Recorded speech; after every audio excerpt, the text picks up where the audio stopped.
IlioPsoas muscle.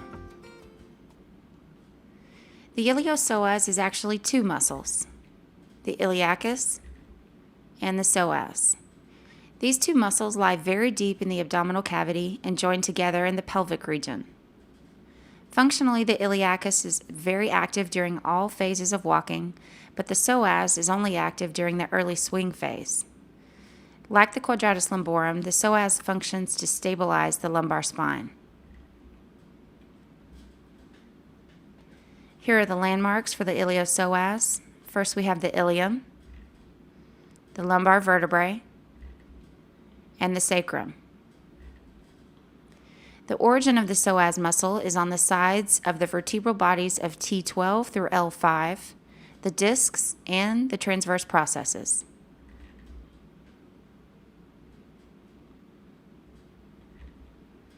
The origin of the iliacus is on the upper 2/3 of the inner surface of the iliac fossa, and it inserts on the lesser trochanter of the femur along with the psoas.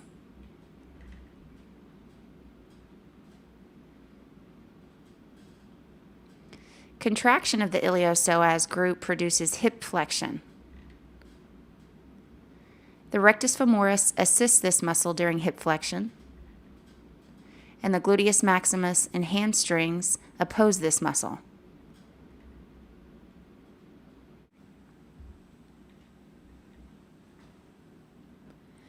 Here are the clinical findings for the IlioPsoas trigger points.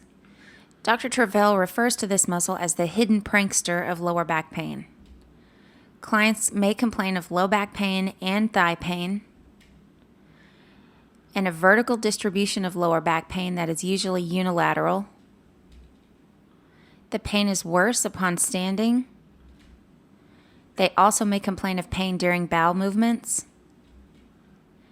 And the pain is exacerbated by any anti-gravity activity such as hanging from a bar.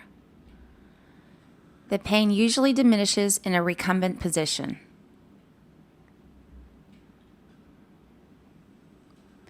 Some factors that may activate and/or perpetuate trigger points in the IlioPsoas muscle include sudden falls, prolonged sitting with the hips flexed at 90 degrees or greater,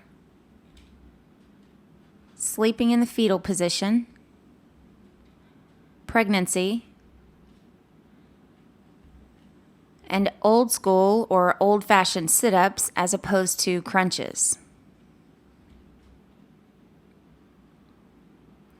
Some trigger points that are associated with IlioPsoas trigger points include the quadratus lumborum trigger points, the rectus abdominis trigger points, and the rectus femoris trigger points.